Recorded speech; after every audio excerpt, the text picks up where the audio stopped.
This could be the last skyblock I ever make. Take a look at these videos.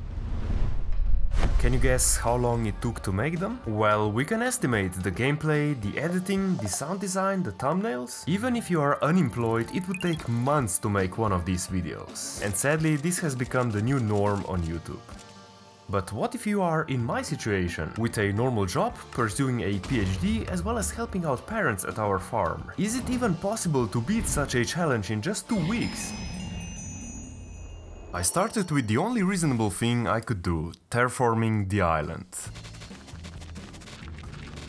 But unlike the last time, I arranged the dirt in a different formation. For this challenge, I only have 3 rules. First rule, I only have 2 weeks to beat the Ender Dragon. The second rule, I must attend to all of the daily routine tasks. That means I can't take a day off at work, for example. So that is why I'm going to the work right now. Sadly, I can't really show you what I do at work, so this will have to do it. Finally, back to Minecraft. We will talk about the third rule later, but at the moment we have bigger problems. Instead, I started waiting for the Wandering Trader to spawn. Because my island is so small, it would take something like 15 real-life days for the Wandering Trader to spawn. We need to speed this up with a feature built into the vanilla Minecraft. Wandering Traders have an internal clock starting at 24,000 ticks, gradually decreasing to 0. This happens roughly every 20 minutes and the game tries spawning in a Wandering Trader. No matter the result, the clock is reset back to 24,000 ticks. Okay, our clock says 13,200, so now let's join the game. After joining the world, there is a small time window between 1 and 2 minutes where if you leave the game, the counter will decrease by a fixed amount. Ooh, the clock has actually decreased, look at that, it's 12,000 now.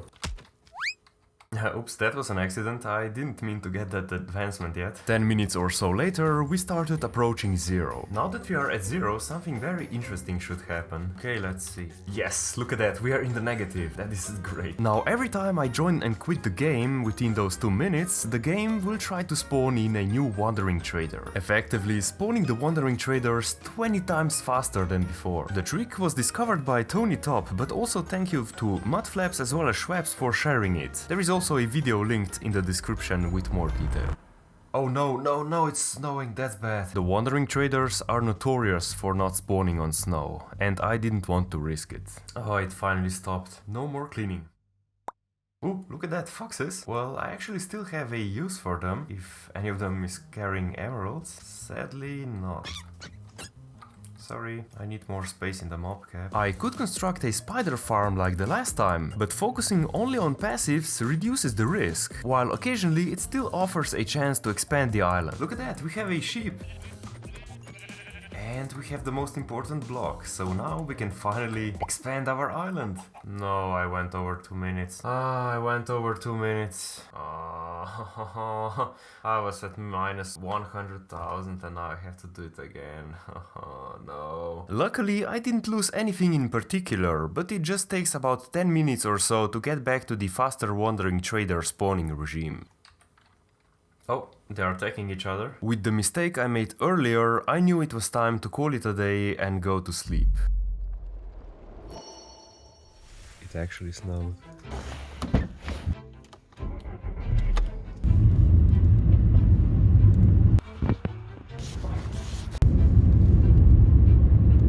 To play Minecraft we need electricity, but as half of our solar panels were under snow, we decided to clean them to get that extra power. As the sun has already set, let's get back to Minecraft now. We need to find this sequence of key presses, so if I press tab, space, tab again, space again, then we wait for 2 minutes, we press escape, tab, 7, 8, and then space. Alright, now let's try to program that. Due to the 2-minute failed interval yesterday, I decided to make things more reliable. I have this Arduino Pro Micro. The fact that it is an Arduino is irrelevant. What matters is that it has this Atmel32U4 MCU, which can actually emulate a keyboard. It took some more tweaking, but eventually I got it working perfectly. Alright, this is the first test of the new script, so let's see if it works. Whoa, that was fast. And we are in. Now let's see if I can exit the world. I have a really dusty monitor by the looks of it. Oh, okay, it looks like it wanted to play Hypixel. Some may call my method cheating, but I call it time optimization.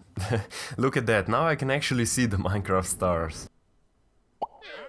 Whoa, whoa, whoa, whoa, whoa, whoa, whoa, whoa, what happened? Did you see that? Did you see that? We have a wandering trader. That's insane. Now I kinda feel stupid for making that Arduino program. Like, if I only knew it would take 1 more hour, I could easily do it by hand. It's time to announce the third rule. I'm allowed to make backups, especially at critical points like this one. Alright, we have the wandering trader. What now? Well, we are not interested in his traits yet, but rather his item drops. If the wandering trader is removed from the mob cave at the proper time, he has an 8.5% of chance to drop a special item. The only problem being that we have to time this quite perfectly. First, let me remove the lavas really gently, like so. And now let me start punching him. Oh no, too soon. Okay, let's wait for him to drink. I have no idea how much HP he has. That was almost perfect, but sadly he didn't drop it.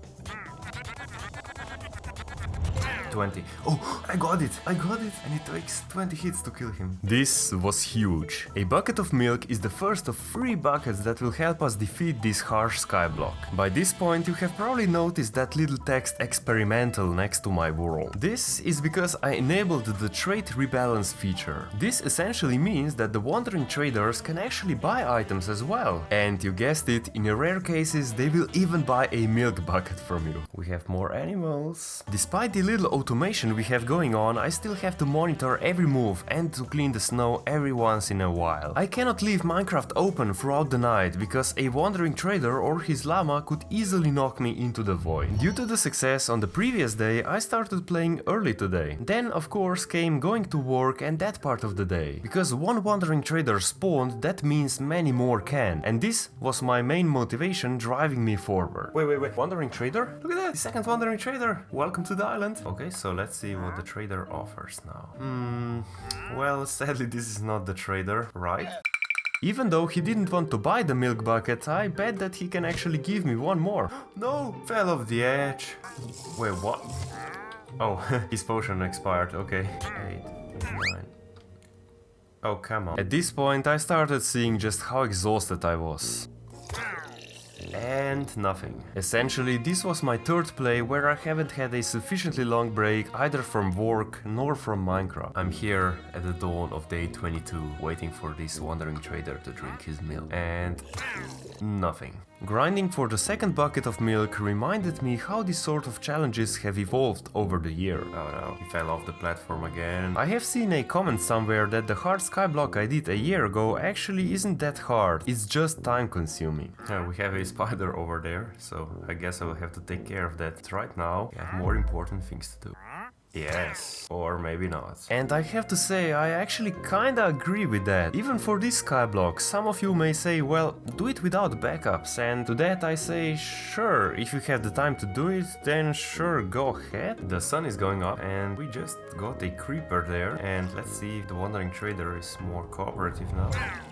Yes, finally! It only took 8 times. Oh, thank you. Now I just have to get rid of the creeper. But in the 21st century, time is the most precious commodity. Even if something could be done, that doesn't necessarily justify me or even you spending so much extra time to attempt a modified version of this challenge. Yay, gunpowder, bye. Alright, as we didn't get the trader we needed, we need a new one. So let the grind continue again. In the morning I was surprised to hear that my engine has developed a new sound. And no, I didn't set that up, it actually happened. As they forecasted more cold weather in the following days, I decided it was time to fill up the tank with gasoline. Today I'm going to the faculty to do some research work for my PhD studies. We started by preparing some solar cell samples. If you haven't worked with them before, they are super fragile. Then I ran some first measurements and went for the lunch. 9 out of 10 would recommend. After that I started the precise measurements, which will roughly take 2 days to finish. By the time I got home it was already dark. As we are quite far into the challenge, we need to speed things up. Well, hello there, wandering trader. I see that you have visited this lovely island here again today. So what will it be? Alright. Would you at least give me another bucket of milk, perhaps? Please?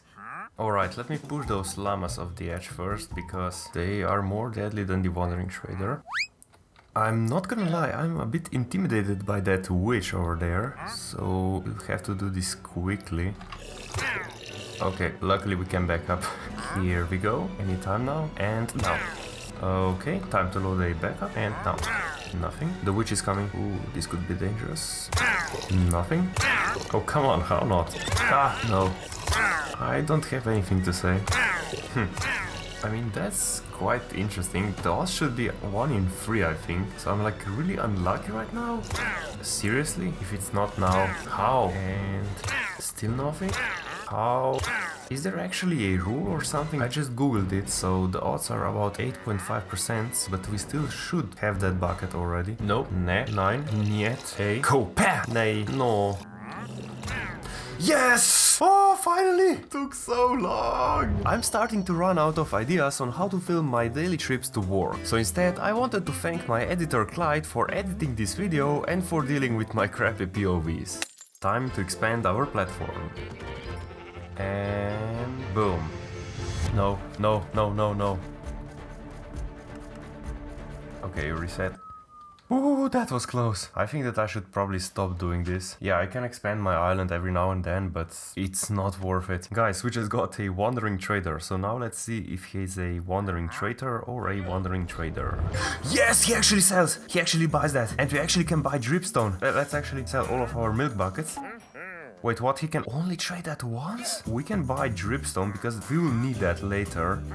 Now we will get our milk bucket back.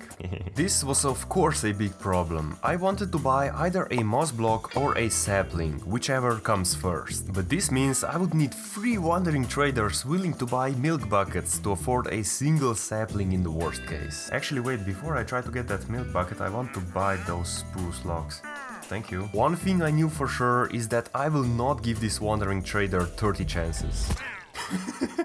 Look at that. Well, epic, I'm glad that we got things sorted. Alright, so the reason because I bought this wood was to convert them into planks, of course, and with those planks I can significantly expand my island. And by my estimations, the area should increase by around 30%, meaning that we'll get more wandering traders. I could convert them into slabs, but I'm not too sure if the wandering traders spawn there or not. While bigger platform is an advantage, it also means cleaning far more snow than before. As I started waiting for the next wandering trader, I started doubting my plank purchase decision. Just imagine that the next wandering trader sells moss blocks. That would be quite a disaster because I just spent the last emerald on expanding my island. With that thought, I went to bed. It was Saturday. As I couldn't sleep more, I decided to go right to Minecraft. Let's see what you have. Oh, you got to be kidding me. Absolutely nothing useful. Well, thank you for the visit. What did you just drink? That was the wrong potion. Initially, I didn't realize that one potion simply doesn't last through the entire night. No, but now he actually drank it, so maybe this isn't a thunderstorm. The wrong type of potion.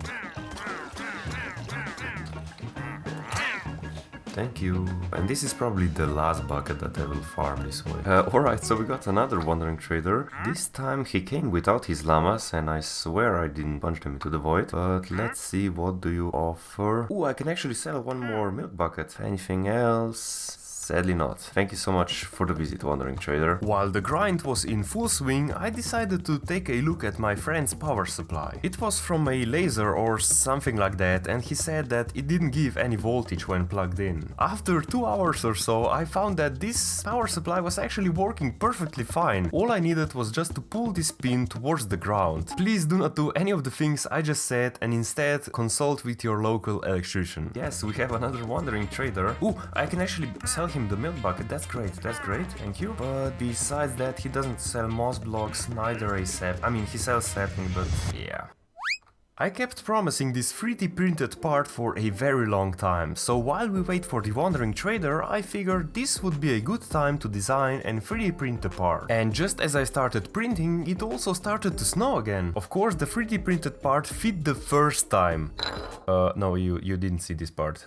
No. It looks like it will be sunny today. Remember the measurements we initiated on day 4 at the faculty? Well, they are finally finished. A friend of mine sent them over to me. I needed a couple of hours to pre-process them, after which I initiated my brute force code on my home server. All of this was done while I was waiting for more wandering traders. A new day, a new trader. And well, sadly, yeah, we'll need another one. Guys, I'm not really sure if I'm getting a cold or not, but at least, well, we got another wandering trader. Ooh, I can sell the milk, that's great. Saplings, any saplings? Not really. So the next wandering trader that comes, I will either trade for 1 sapling or a moss block. So that means that I have 1 emerald to spare now. I can expand my island a bit more. Yeah, I will go this route. Thank you for the visit. Bye. Now I really hope that this upgrade will make the last wandering trader spawn in faster, because we are quite literally running out of time. As the 7th day was coming to an end, I realized just how ridiculous the modern Skyblock challenges have become. In the old Skyblock, your typical progress all originated from that central island with a tree and a starter chest, with of course the sand island and the nether island not far away. Minecraft 1.14 added the wandering trader, eliminating the need for the majority of the items in the starter chest. Bartering in 1.16 added a whole new dimension to Skyblock. Update 1.17 made it possible to farm lava, making it finally renewable. All 3 updates reshaped how we play Skyblock, making it easier and more diverse. But then came 1.18. This small change to fox spawns enabled us to remove the entire starter chest, the tree, and even remove all but 1 dirt block. Even though it was possible, it increased the time needed by a lot. But right now we are unlocking a new path which could potentially be much faster than the rest of them. So let's continue with the run. He has a sapling. Now I can probably tell by my by my voice that I'm not really feeling super well right now. Thank you so much, the wandering trader. After that, I went straight to bed, hoping that tomorrow I would feel better. From this point onward, I can't make any more backups. If I die, it's game over. On Monday, I finally felt a bit better. I went to work and in the afternoon we went climbing together with friends. After that, we ate 9.5 out of 10 and I went home. You know the usual daily routine, but after the work, the real fun began. I have been waiting 7 days to say this, but let's plant the first sapling. Yay, now we wait. Alright, so the sun is going up on day 100, so let's see if this sapling grows now. I needed this sapling to succeed. I defended it against the snow. I kept it warm, provided fertilizers to make it grow faster. Okay, maybe not that. We have a tree! It only took 38 minutes. From that one tree, 3 saplings were now growing. It will not take that long to get all the trees that we will need. The island was reshaped for better wood farming. The growth from here on was exponential. Within the hour I was already managing 25 saplings. I stopped expanding the farm as this was the perfect size to keep any hostile mobs from spawning. Actually, since you already spawned, I want to extract an ender pearl if that is fine, please. Okay, nothing then. Oops, I just destroyed my last grass blocks. Actually, I haven't. Here's one more. Whew, thank you. I need to save this one. After the work, I immediately started farming for even more wood. I did that for about an hour, but then a friend of mine invited us to eat for his birthday party. Delicious, 10 out of 10. After that, I came home and went to bed. On the way to work, I watched a train go by. I realized that these small solar cell measurements we took the previous week were kind of crap because of the edge effects. So after work I got this bad headache and I went straight to bed. Luckily, I woke up just in time to play some more Minecraft, so I started making a bridge using the wood I have farmed. Once I started, there was no going back as my island was filled with mobs as soon as I left it. The bridging didn't particularly help my headache, but I couldn't stop now. I can see it in the distance. In this map we have strongholds, well, at least the portals, but they are super far away from the spawn. And and we got the advancement. From a milk bucket to an empty bucket to a lava bucket. It looks like lightning hit part of the road and set it on fire. Well, luckily I have a few blocks to spare, otherwise this could be quite bad. I slowly walked back to my island and called it a day. Ooh, I can actually see my island. Oh, it's so far away. This took like an entire day of walking. On today's agenda was farming more wood. Oh, and we also successfully installed the fixed power supply into my friend's printer and it worked. I have built this mob farm so many times, I almost thought I could build it in one Minecraft day, but I slightly ran out of time. Luckily, I managed to safely descend from the farm and run far away while waiting for the next day to start. During the sunrise, I reclaimed my island. Besides a zombie, I quickly managed to regain control and also verify that my farm is now working perfectly fine. Oh, actually that's perfect, because I made the thing 3 blocks tall. I can now get ender pearls as well. Make that 2 of them. Wait, what? That's actually a lot. Oh, look at that, first piece of armor. Oh, we have our first iron. Potato, check. A carrot, check. I realized that it was Friday evening and it was kinda silly for me to be playing Minecraft right now, but nevertheless, I kept grinding. I have already farmed 4 iron ingots as well as all the ender pearls I will need for this challenge. Ooh, that's a good one. As the witches dropped so much redstone, I crafted some redstone lamps. The redstone lamps were sadly the only light source I could afford right now. They will not entirely prevent mob spawning, but maybe they will increase the visibility for you guys. I don't know. Because of the mob farm, I started running out of storage space, so I decided to increase the storage capabilities by a lot. The 7th iron ingot and crafted. I placed the cauldron in a nearby swamp. Now we just have to wait for the rain. The rain could fill up the cauldron, which would give us access to water. Look Enderman, my resources are quite limited, so stop stealing from me. Thank you. Ooh, sharpness 3, nice. After I got my 8th iron ingot, I had to stop playing. Because of that, I parked my player in the corner and started AFK. Alright, it has been roughly 3.5 hours. Oh, what is going on here? Look at how many Endermen are. They all stole my blocks. Okay. Well, luckily we have some dirt blocks backed up, but there are so many of them. Now let's see if it has actually rained or not. It has. That's nice. So it has level 1. So I think that it has to rain 2 more times. So we have to get 2 more layers or 3 more. I'm not exactly sure. But the cauldron is filling up. So that's nice. We just have to get rid of all of those friends over here. Oh, we have a potion. I don't actually care about the potion, but about the bottle itself. This will come in very useful later. Another iron. Wait, what? Another one? Soon I already had enough iron for another cauldron, so I crafted it and placed it next to the existing one. If those cauldrons do not fill up soon, I will run out of time for this challenge. With not much to do to speed things up, I did some construction work together with my parents. The solar farm batteries are now protected against anything now. Alright, so it's been a bit more than 2 hours since the previous clip. Done a bit of AFKing. Okay, we have another dirt block guy there. Let's quickly get rid of them before I do anything else. And another grass block. Let's see. And this is at the same level, so it hasn't rained. I decided to get rid of the entire tree farm, as not many of the dirt blocks remained in their original place. And I also kinda have enough wood till the end of this challenge. At this stage of the game, I should probably focus on obtaining villagers to get better gear. I even have more than half of the needed golden armor, but as I have very limited time till the end of the challenge, I will rather focus towards getting more cauldrons. Oh, it's actually raining. Let's see if the cauldrons have filled up yet. No, this is still level 1. Time to place another cauldron. Alright, so it has been almost an hour since the last clip. I've done a bit more AFKing. Oh, we have water in this one. So this one is level 1 and this one is level 1. So we just need 1 more level. With the time to go to sleep approaching, I decided to repurpose one of the 3 cauldrons for lava farming. With the setup created, there was nothing else left but to leave it running and hope for the best. This was the last day. Alright guys, I just woke up. It's 8:19 in the morning. We are still alive, a great sign. This is the part I'm worried about. Ooh, this one is full. We have water! We have water! Now I can fill up the glass bottles. And I can fill up this one.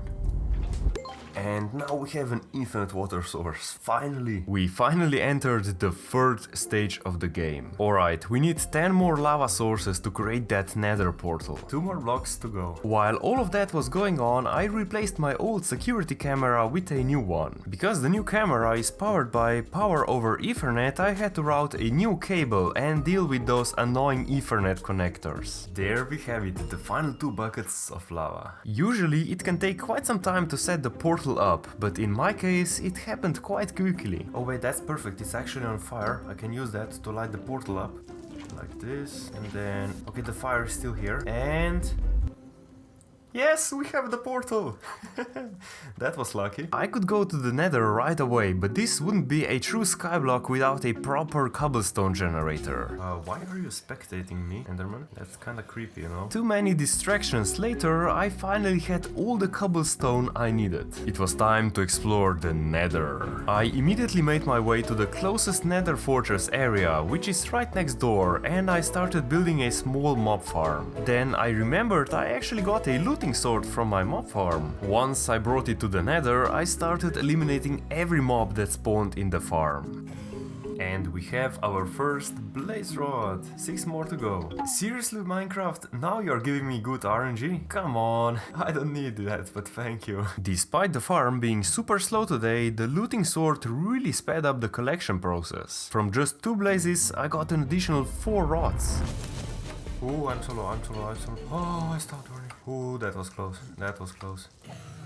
And the final blaze rod. I'm not even going to deal with the other one. I'm out of here. I was losing focus by the minute. I had to finish this challenge as soon as possible, or I feel I will do something stupid. I don't have much gear, but I made sure to pack the best of what I have. I even smelted all the golden armor I had and converted them into golden carrots. I couldn't wait any longer. The dragon had to be dealt with now or never. As I began walking towards the end portal, I took one last look at my base. Even though it wasn't the prettiest of my skyblocks, I was still proud of how far I'd come in just 2 weeks.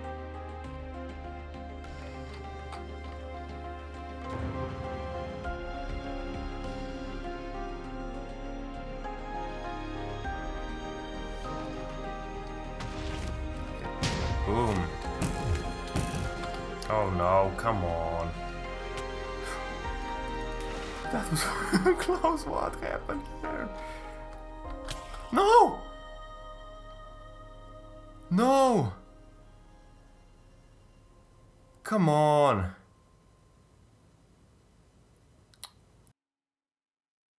Was this just another failure? I don't think so. Did I manage to beat the game? No, but I think that we just unlocked an interesting path. Did I run out of motivation to play Skyblock? It's hard to say, as I have played this map for so many times. Am I quitting? On this channel, non-Skyblock stuff just doesn't perform at all, so I'm kinda limited as to what I can do. So in the short term, yes, I'm taking an indefinite break. Will I ever be back? Perhaps someday, so please don't unsubscribe just yet. Don't get me wrong, I'm super grateful for all of you that have watched the videos over the years. It's because of YouTube that I have met so many new friends I wouldn't have otherwise. All of you have given me an unprecedented amount of support, which enabled us to push out the best content we could make. Anyways, I don't want to end the video with a negative note. I wish you all a Merry Christmas and a Happy New Year. Thank you all for watching. Goodbye.